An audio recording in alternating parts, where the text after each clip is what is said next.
Hello loves, hello, hello, it's Hills here from the Blue Flame Apothecary. We are in some really amazing and beautiful energy, and also I keep using the word tilt-a-whirl. I kind of have this feeling of being in a tilt-a-whirl. I don't know if you know that amusement park ride, but you're in this like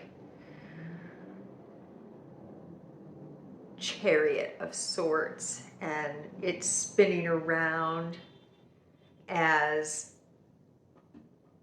it's also orbiting around. So you're like spinning and spinning and spinning in like 4 different ways, yet you're also in your being totally still. It can be a little nauseating. It can be a little nauseating.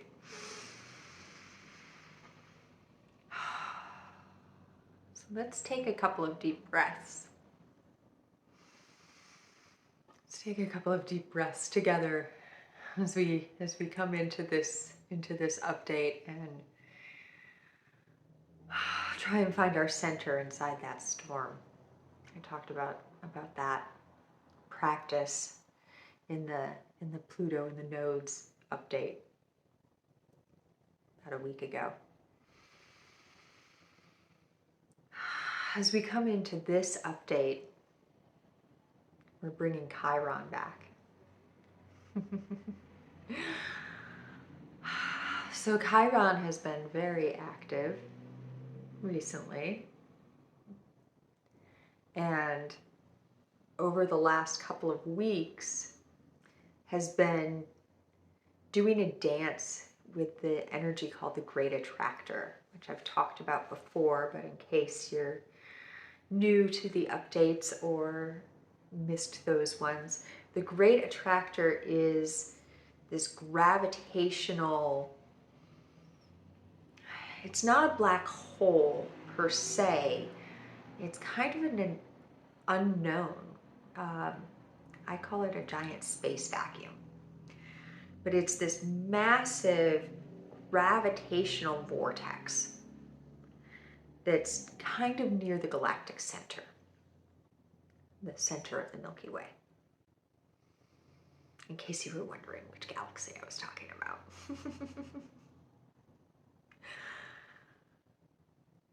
Over the last couple of weeks, Chiron has been making a trine, which is a gifting aspect to the Great Attractor.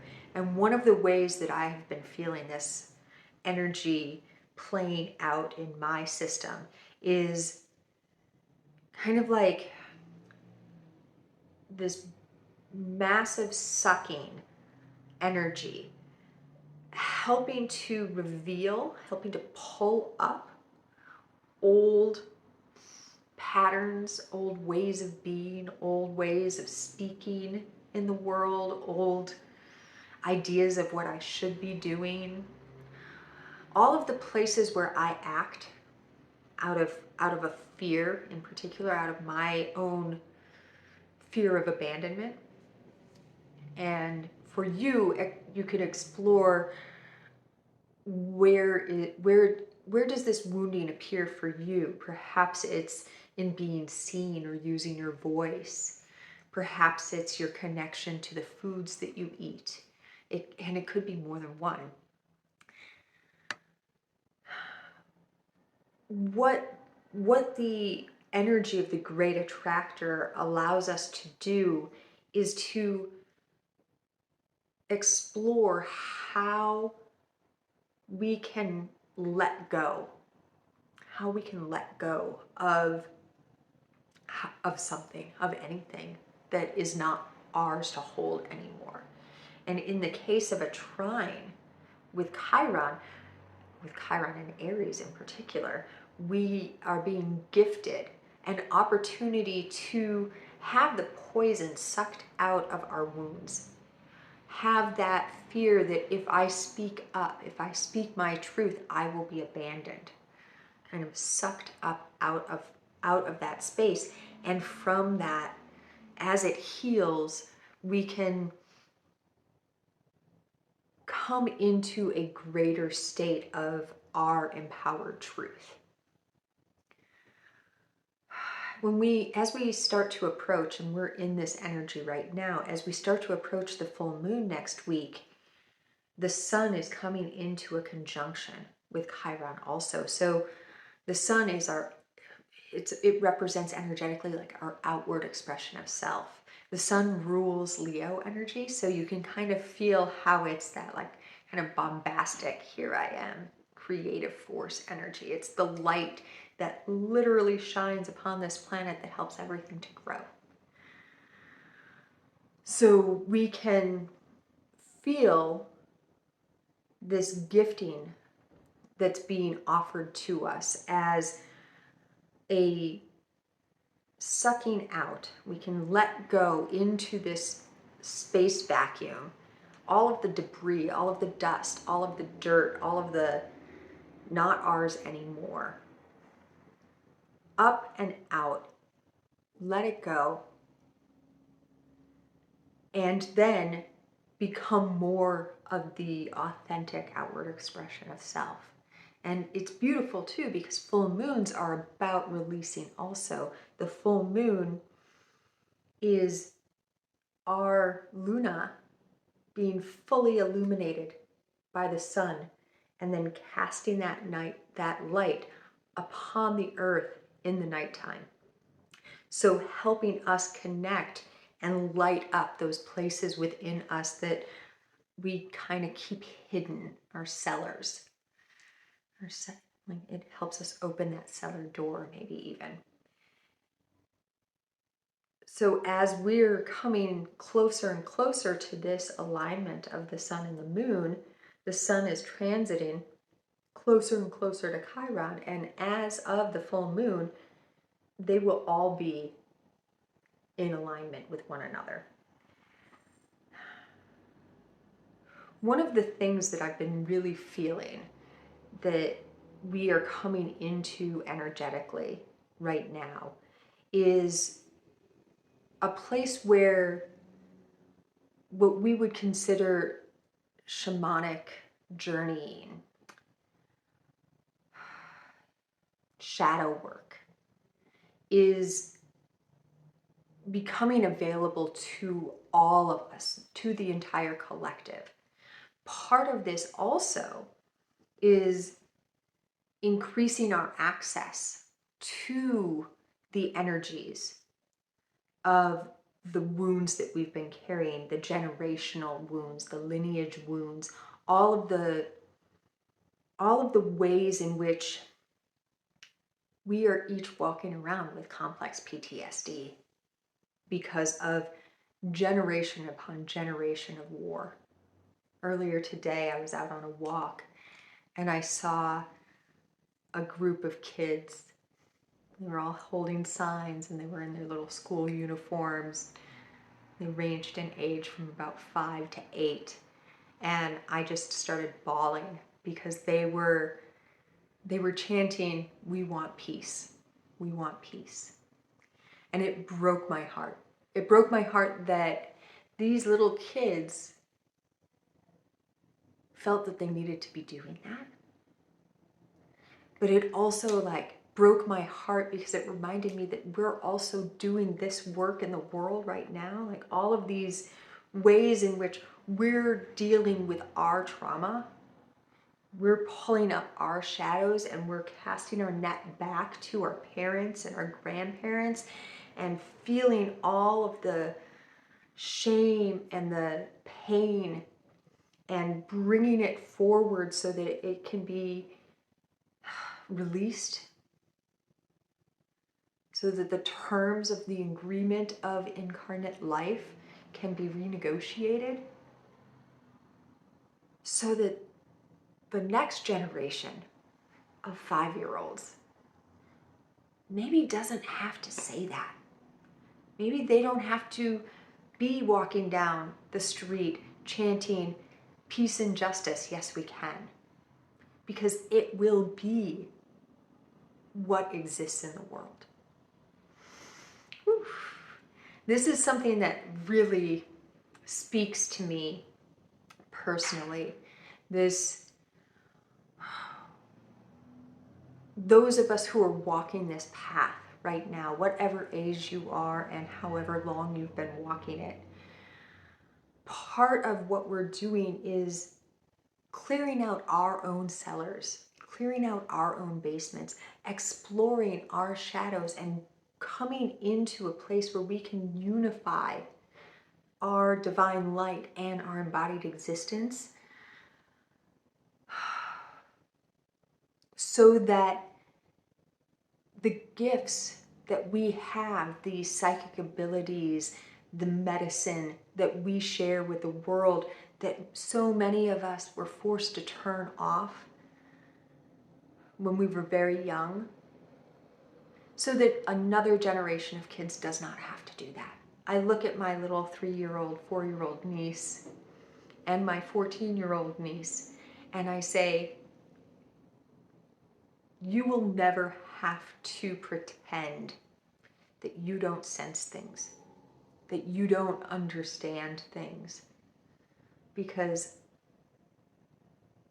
I'm holding a space where you can share all of that with me. You don't have to be afraid of your dreams and of your passions, because I'm holding a space within myself and being an expression of my dreams and my passions in the world, and therefore showing them that it's possible.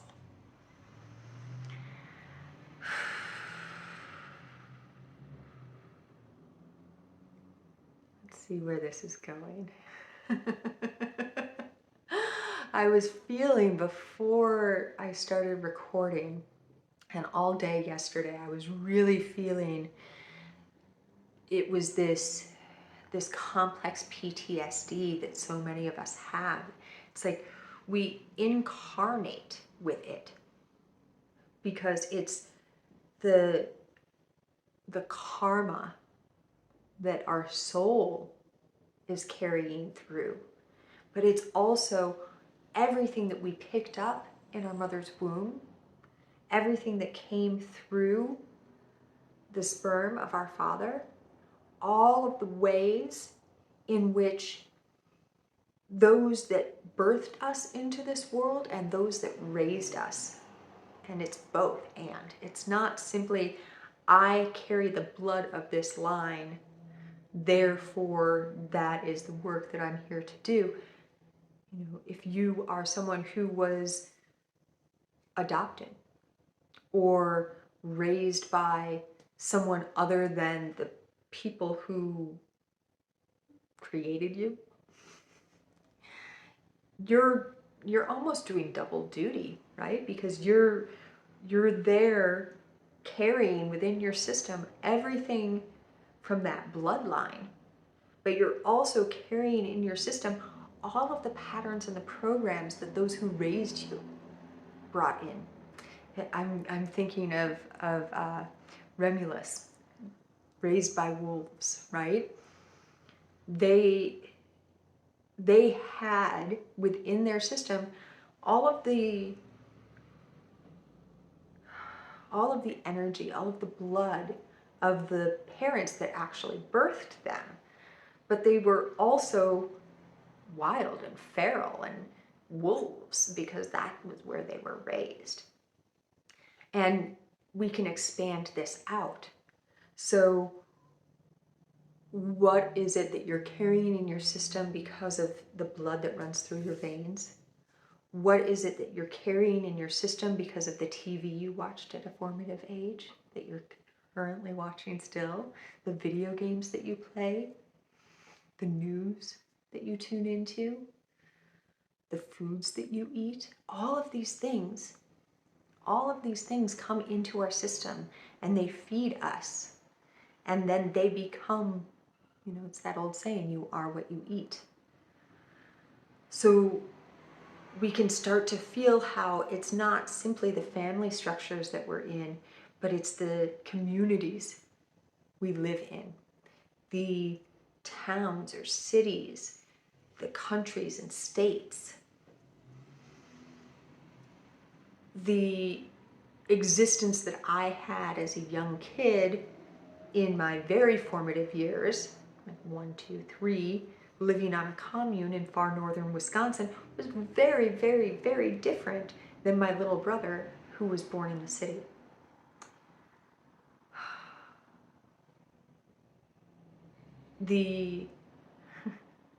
There's something else coming in here. Oh.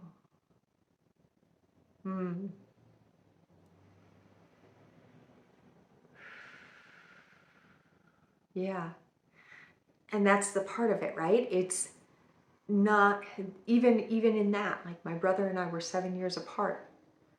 The difference between his youth experience, his very young experience, and all of the rest of his life was vastly different than my experience, even though we spent much of it living in the same house. Even my sister, who's only 15 months younger than I am, had quite a different experience. She has this funny thing she asked me one time, because I did a lot of the raising of these two kids. And my sister, one day she was like, "Why do you act like you raised me? You're only 15 months older than me." And I was like, it was a big 15 months. It was a big 15 months because what was expected of me was so different than what was expected of her. And my personal, like I was going to say the genetic makeup of me, the way I am in the world, the way I'm built. And this goes into, when we explore a natal chart, this is kind of what we're starting to feel. Any kind of Akashic Records reading, you start to feel this too. Each and every one of us has a unique template that we come in with.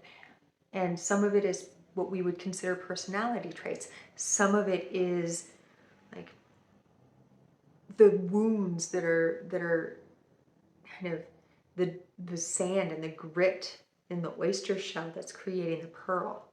And for me, I came in with a very strong template of protector. I wanted to protect everyone around me, including myself, but mostly everyone around me. And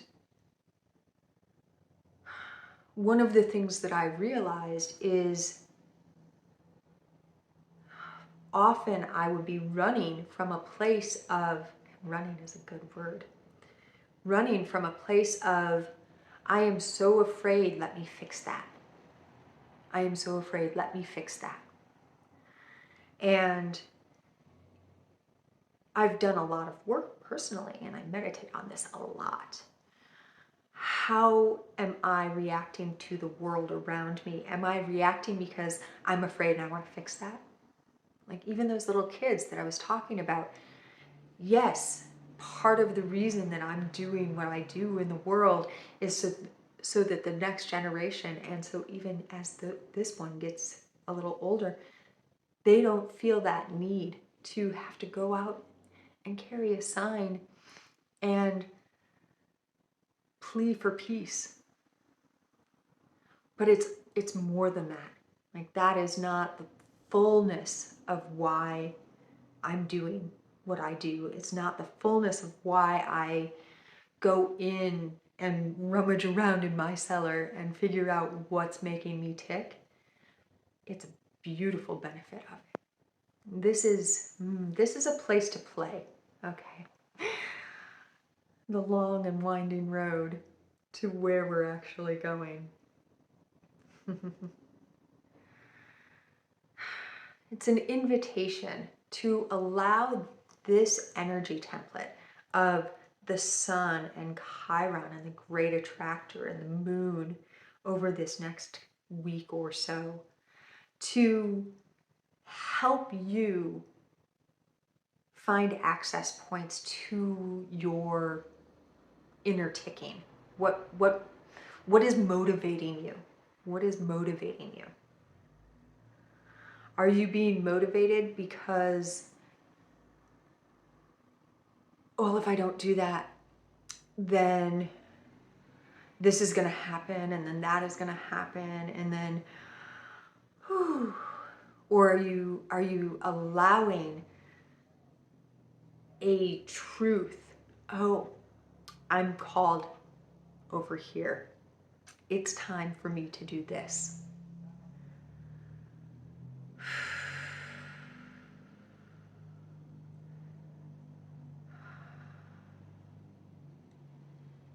Can we, each and every one of us, kind of get into a place of curiosity?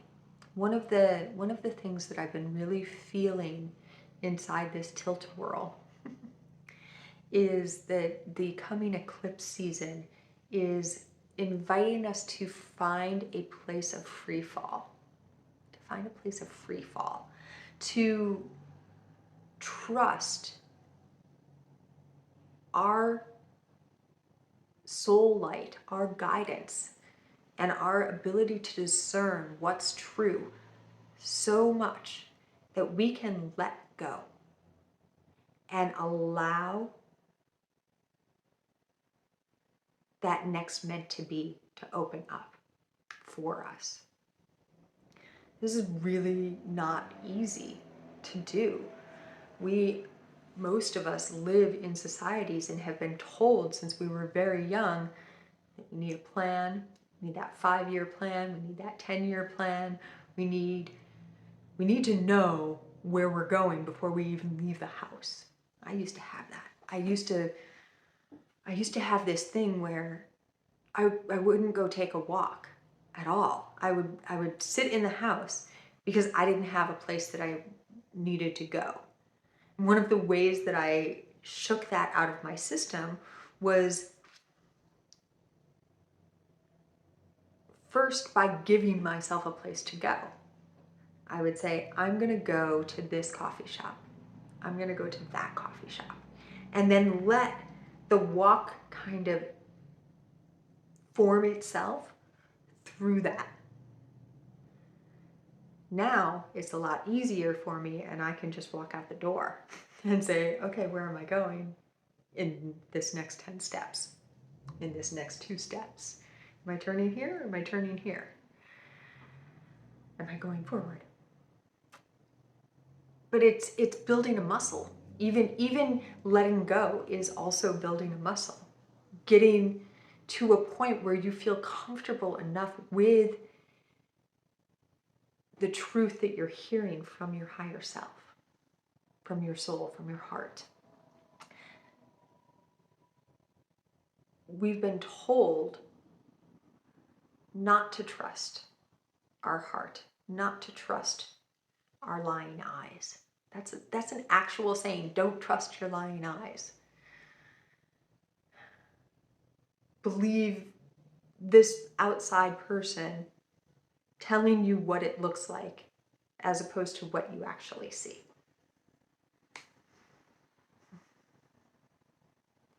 So I guess that's the second invitation. I guess we're having invitations today. That's the second invitation for today's update. Can you find ways to explore trusting yourself?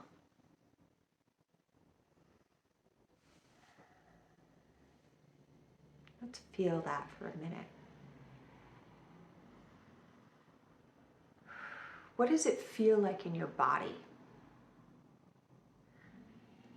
when you allow the idea, the concept of trusting yourself to come over you, to blanket you?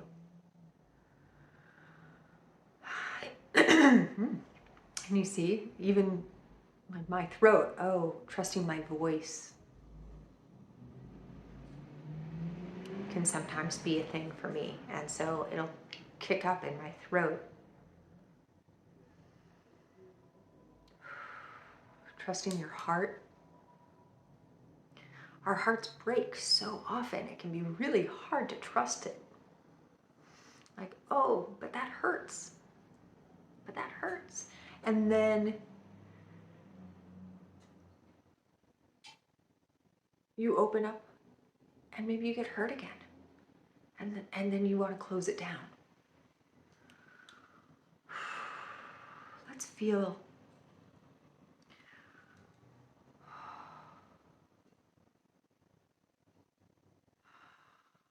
Let's feel what it means to allow your heart to break, like those little kids broke my heart. The amazing wisdom that we can gain when we allow ourselves to fully feel that breaking.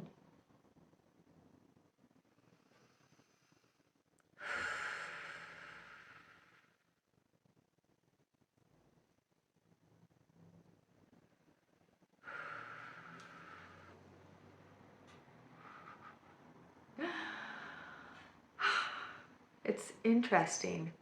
For me, anyhow, when I allow myself to fully feel, to allow my heart to go into that brokenness,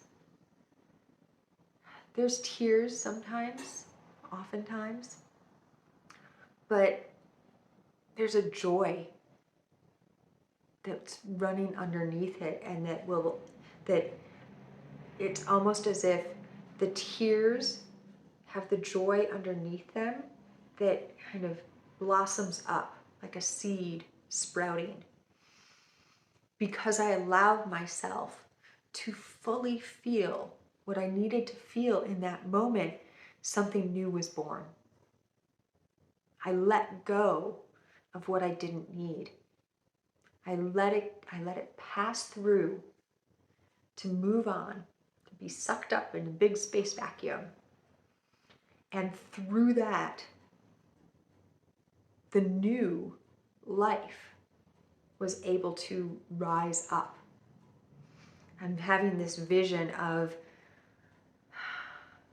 like concrete and the crack in the concrete, and a piece of grass trying to grow and finding this resistance of the concrete and finding its way around to the crack, or even putting so much pressure on that it cracks the sidewalk itself and grows up from inside.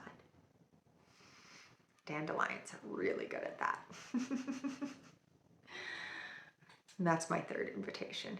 If you live in a climate, this is an if you live in a climate where there are starting to be grasses and dandelions and wildflowers blooming, coming up, poking up through the dirt. We just had spring here in the Northern Hemisphere the first day, although it's been so cold in San Francisco you wouldn't know it. Can you go play with those fresh blades of grass and those new early young dandelion flowers and let yourself kind of earth with them? To feel how resilient they are, how resilient they are. And through that, find your own resiliency. Remember that you too will have moments of darkness that will give way to new life.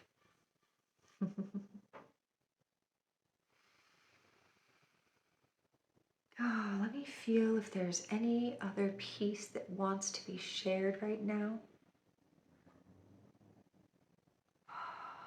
Speaking of new life, I am still bringing through all of the energies for the way that the new one-on-ones are forming. I was really trying to, like, my small S self really wanted to have it ready to go on the equinox, but my capital S self had a nice negotiation with me and said, it's not time yet. So I will keep you posted. They are growing in a beautiful way. I just don't know exactly when they're going to hatch. Oh, okay.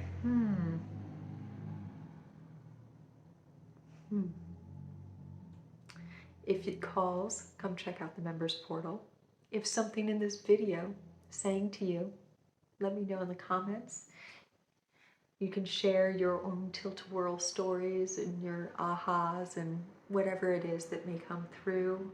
be happy to share that space and weave in the comments with you. If you're not already, please do subscribe to this channel and like it. The algorithms really, they like it when you hit that like button. Oh, my friends, my loves, beautiful beings of light, however you're journeying in this moment, I am holding you as always and in always with so much and many loves through all the dimensions.